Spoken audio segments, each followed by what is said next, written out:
It was 9:17 a.m. on a rainy Tuesday in Nashville when I received the email that fractured everything I believed in. I was still at my desk at the accounting firm, finishing the quarterly reports, when the subject line popped up on my screen. About the RV. My heart skipped a beat. We had just finalized the loan last week, and today was supposed to be the delivery day. I thought maybe Derek had a question about the pickup. Something minor, mundane. But when I clicked into the message, the words felt like knives to the chest. Claire, I'm sorry for not saying this in person. I've fallen in love with someone else. I didn't plan it, it just happened. I'm leaving to start a new life with her. I'll be taking the RV with me. Since it's in your name, I trust you'll handle the repayments. Goodbye. I stared at the screen, unable to breathe. The fluorescent lights above me buzzed faintly. The office chatter around me blurred into static. For a moment, I forgot how to exist. My hand moved on its own, dialing his number. He picked up after 2 rings, as calm as if we were discussing groceries. I meant every word, Derek said, his voice flat. She's not just a fling. I think I actually love her. I'm sorry, Claire. Really. I remember whispering something, maybe begging, maybe cursing, maybe both, but he just said, "Take care of Ethan," and ended the call. Just like that. Gone. I sat there for 10 more minutes, staring at my monitor, willing the world to rewind just a few hours. But when I opened my banking app, reality struck harder. Our joint account, once sitting comfortably with nearly $20,000, now showed a remaining balance of $48.75, the exact amount left after the last gas station withdrawal he made on his way out of town. By 6 p.m., I was back home, standing in our quiet living room, still half hoping this was all just a cruel prank. But the RV was gone. His closet was empty. Even the coffee mug he always used had vanished from the dish rack. And our 12-year-old son, Ethan, was sitting at the kitchen table, silently doing his homework. I tried to act normal, made him grilled cheese, sat across from him with a glass of water I couldn't drink. He didn't look up, but his voice broke the silence. "Mom, you haven't eaten in 2 days. You're not okay, are you?"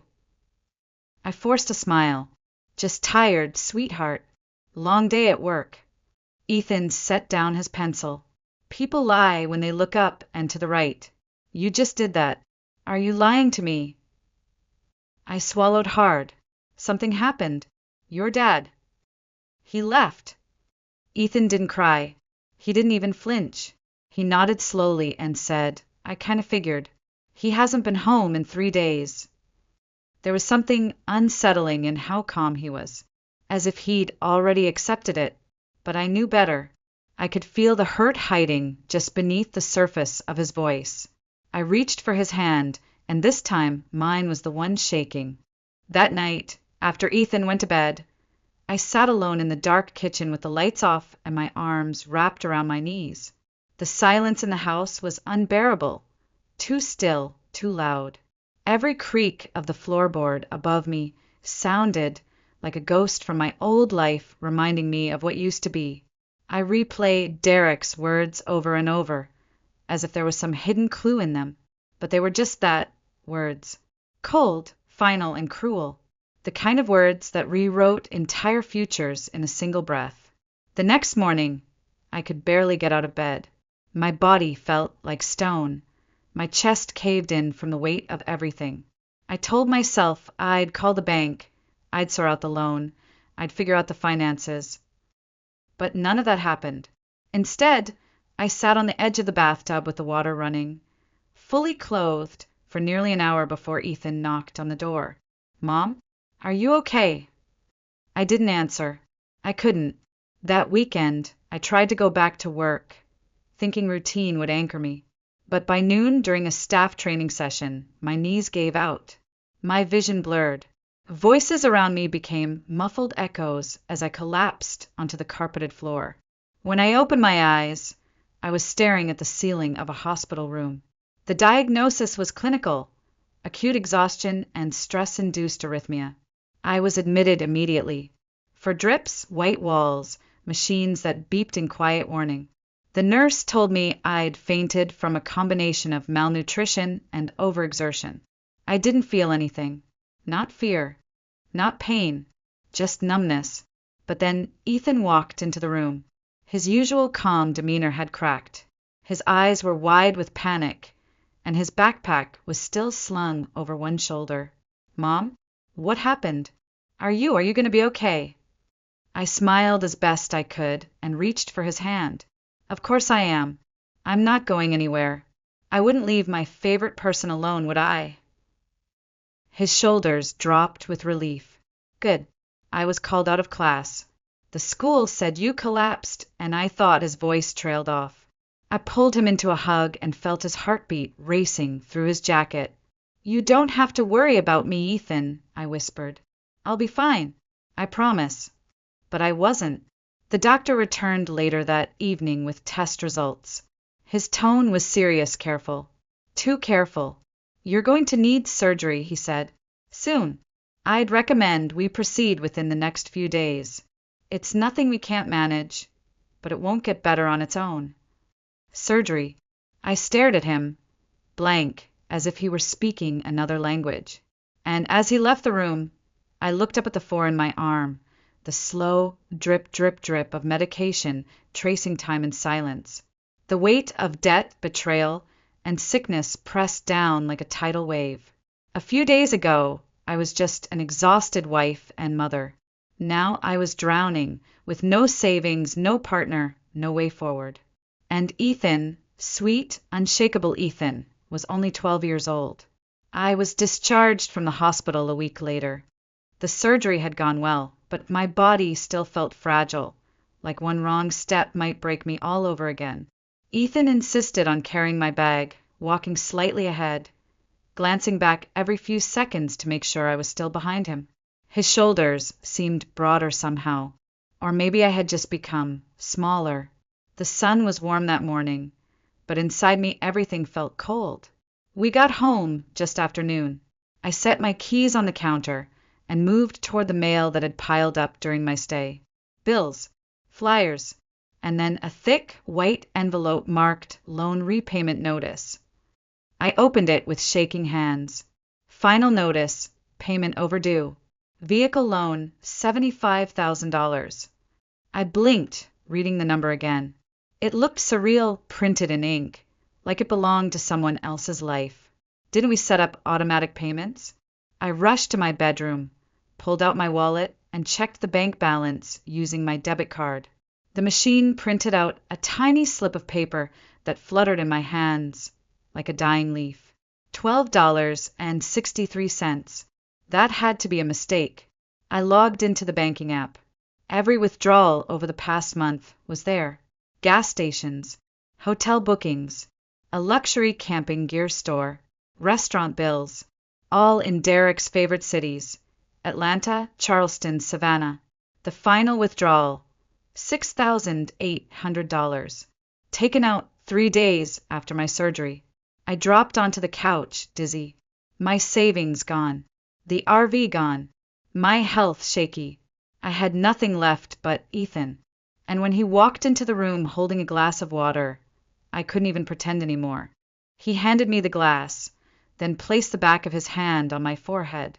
"You don't have a fever," he said, "but you look pale again. Are you okay?" I didn't answer right away.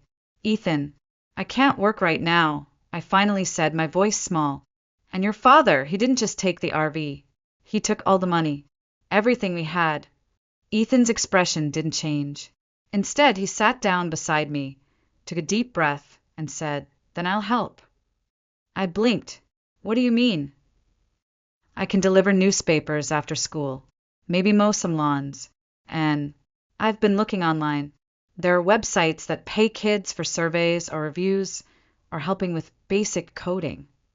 My heart broke and healed all at once in that moment.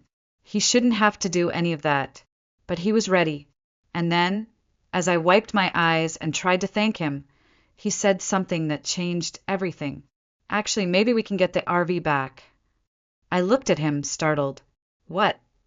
"It's in your name, right?" he asked calmly. Yes, but I don't even know where it is. Your father's gone.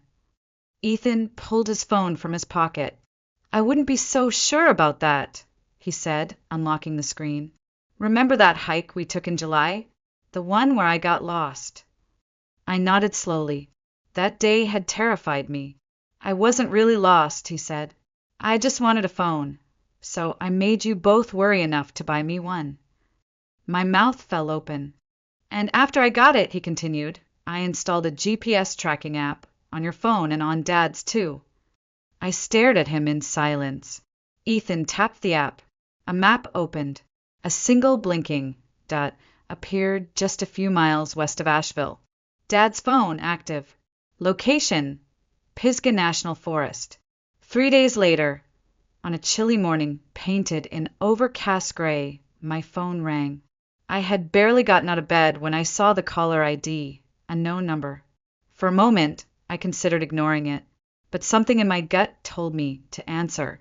Hello, I said, my voice still hoarse. There was a pause, then a voice I hadn't heard in weeks. Claire, it's me. Please, I need your help. I didn't respond.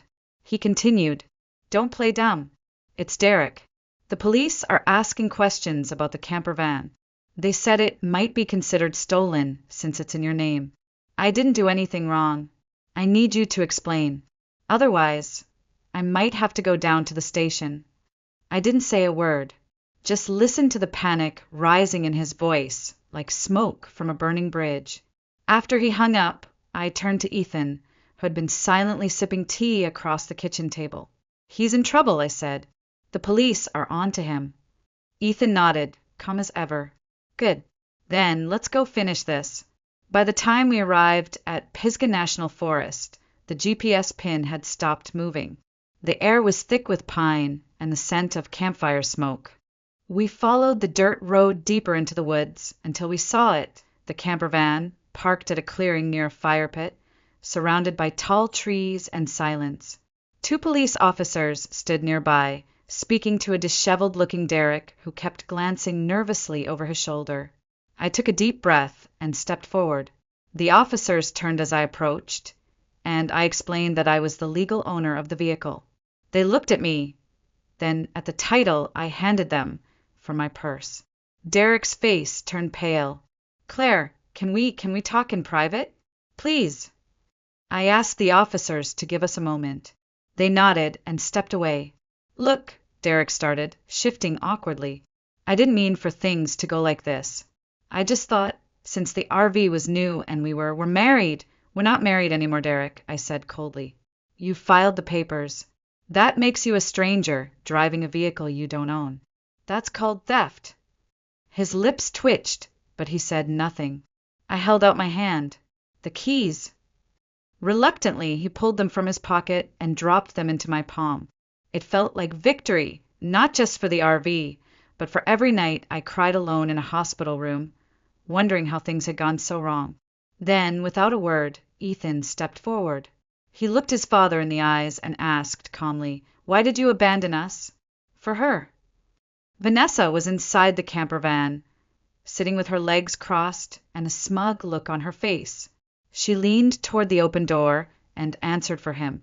Because I'm younger, hotter, and don't come with all that baggage. Ethan didn't even blink. I wasn't talking to you, lady. The air shifted.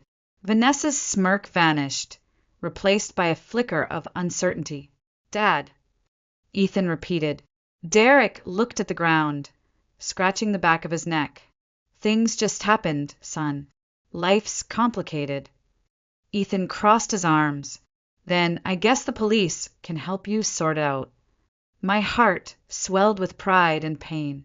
He was only 12, but in that moment he held more composure than most adults I knew. Vanessa huffed and muttered something under her breath, then stood and stepped outside the van. She froze mid-step, a gasp escaping her lips. Standing at the tree line were 2 older people, their arms folded, expressions stormy. Vanessa's parents. Vanessa's expression contorted into something between panic and disbelief. Mom? Dad? What are you? How did you? Her mother didn't answer. Her father took one long step forward and growled through clenched teeth. You have any idea the shame you've brought on this family? Vanessa instinctively backed away, but there was nowhere to go. She was cornered by her past, her choices, and her consequences. Derek turned to me, confusion written across his face. Wait, what's going on? I didn't speak. Instead, Ethan did. She's been lying to you, he said calmly, about everything. Vanessa's eyes darted to Ethan, her voice shrill. What the hell does this little brat know? Ethan didn't flinch. Enough. Enough to know you left Dad's company the same week you, too, started sneaking around. Enough to know your parents live near here, and that you've been staying with them whenever the van ran out of gas money. Enough to know you're not even 3 months pregnant. Vanessa's eyes widened. What? Because you told the office you were expecting before the welcome party, Ethan continued. I saw the photos, and the date on the invite was almost 4 months ago. Derek turned, staring at her like he was seeing her for the first time. Wait 4 months, he said. That's not possible. You said we only started seeing each other 3 months ago. Vanessa's mask shattered. She opened her mouth, then closed it. For the first time since we arrived, she was completely silent. You got played, Ethan said, his voice steady. Just like you played us. Derek's jaw clenched. Is it even mine? Vanessa's silence was answer enough. He staggered back like someone had punched him. I could almost feel the sting of betrayal ripple through him, but it was too late for sympathy. You said you wanted a new life, I said quietly. Congratulations. This is it. Vanessa suddenly turned toward her parents, desperation flashing in her eyes. Please tell them they're wrong. Tell them I'm not. Her mother cut her off. You've lied enough. We're done. Her father nodded. You want to steal, lie, and cheat? You're on your own. Vanessa opened her mouth to protest, but no words came. She looked smaller now. Not powerful. Not seductive. Just small. Derek sank onto a folding chair near the fire pit, running both hands over his face. The silence around us grew heavy, broken only by the wind through the trees. I looked at Ethan, who simply stood with his hands in his pockets, expression unreadable. You planned all of this? I asked softly. He gave a tiny nod. After you collapsed, I got scared. I thought, what if you don't wake up? What if he wins? I needed to do something. So I went to Dad's office and asked around. People there weren't surprised. One of them even gave me Vanessa's parents' address. And the GPS? He shrugged like it was the most obvious thing in the world. I never deleted it. I stared at him, this 12-year-old boy who somehow held the poise of a grown man. I had spent so long thinking I needed to protect him from the world, not realizing he was already learning how to navigate it on his own. You really are my son, I whispered. He smiled. Of course. Who else would I be? I turned back to Derek, who now sat hunched forward, elbows on knees, eyes vacant, a shell of the man who once stood beside me at the altar, a man who once whispered that we'd build a life slow and steady, just the 3 of us. That promise had been traded for cheap motel rooms, gas station coffee, and a woman who couldn't even keep her lies straight. You think this ends here? I asked him. That giving back the RV wipes the slate clean. He looked up, startled. I took a deep breath and spoke each word with quiet clarity. You emptied our savings account. That money, $20,000 of it, was mine before we ever got married. It was everything I'd put away since college. And now it's gone. You took it. That's theft. Derek shook his head. But we were married. That money was ours. You filed for divorce, remember? I said, that changes everything. His eyes flicked to the tree line where the officers still lingered, then back to me. You don't have to do this, he said. I made mistakes, but I'm still Ethan's dad. I felt Ethan step closer beside me. Then act like it, he said, voice cold. Start by giving back what's not yours. I nodded. Return the $20,000. Today. Derek opened his mouth, closed it. I don't have it anymore. Then you'll repay it. Every cent, I said. And that's not all. There's also child support. I'll be filing for it immediately. Vanessa scoffed from behind us. Oh, come on, it's not like he has a job. I turned to her, steady. Then it's a good thing I already found him one. Both of them froze. I spoke to HR at the factory where my company outsources manufacturing, I said. They're hiring. Manual labor. Long hours. Steady pay. Starting Monday. Derek stared at me, stunned. And the best part, I added, pulling a folded document from my coat pocket, they've agreed to have part of your wages garnished, automatically, $500 a month to me, until the full amount of child support and damages are paid. Vanessa looked like she might scream. And if he quits? She spat. I shrugged. Then we go back to court. And next time, I won't stop at just money. She took a step forward, but her father grabbed her arm. Don't, he warned. I turned to the officers at the edge of the campsite and waved them over. Before you go, I said to Derek, there's one more thing. He looked up, his face hollow. You lied. You stole. You left your son when he needed you most. I won't forget that. And I won't let Ethan forget either. Not because I want to punish him, but because I want him to remember what real consequences look like. Derek didn't argue. He didn't beg. For once, he just sat there and took it. The officers approached. I explained that we wouldn't be withdrawing the police report, only updating it with the missing funds and confirmation of identity theft. Vanessa looked like she might bolt. But before she could move, Ethan pulled out his phone and held up the screen. One button, he said calmly, and I can call them back. Vanessa's mother turned away in disgust. Her father muttered something about lawyers and started making calls. The sky was darkening, the clouds thick and heavy with the weight of everything said and unsaid. But inside me, a strange lightness had begun to stir, the kind that only comes after standing your ground, after saying enough. Red and blue lights flickered through the trees as the police car pulled closer, its tires crunching over gravel and pine needles. Vanessa's face turned ghost white. Her fingers trembled as she reached for Derek's sleeve, but he pulled away. I'm not going to jail for this, she hissed, panicked. This isn't all my fault. No, I said, stepping between them in the vehicle, but you were part of it. You enjoyed the ride, didn't you? Spent the money, traveled in the stolen RV, lived the fantasy while my son and I scraped by. Her jaw clenched, but she said nothing. The officers returned and asked us to confirm the updated charges. I did calmly, clearly. 1 count of grand theft auto, 1 count of financial theft, 1 of identity misrepresentation. It wouldn't be a long sentence, most likely, but it would be enough to leave a mark. Enough to remind them that betrayal carries weight. And justice, when pursued with outrage but with purpose, cuts deeper than vengeance ever could. As Derek was led toward the car, Ethan stepped up beside him. You're right, he said quietly. You're still my dad, but I'm not going to pretend that means something anymore. Derek paused, shoulders heavy. He turned, as if to speak, but the words died in his throat. You don't just get to disappear, Ethan continued. Not from my life. You're going to show up every month. In court documents, in bank transfers, in my mother's recovery. That's who you are now.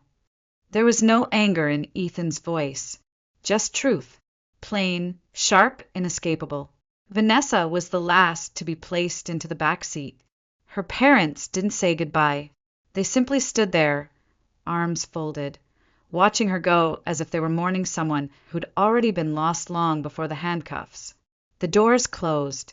The sirens didn't wail. They didn't have to. The silence said enough. 2 weeks later, I sold the RV.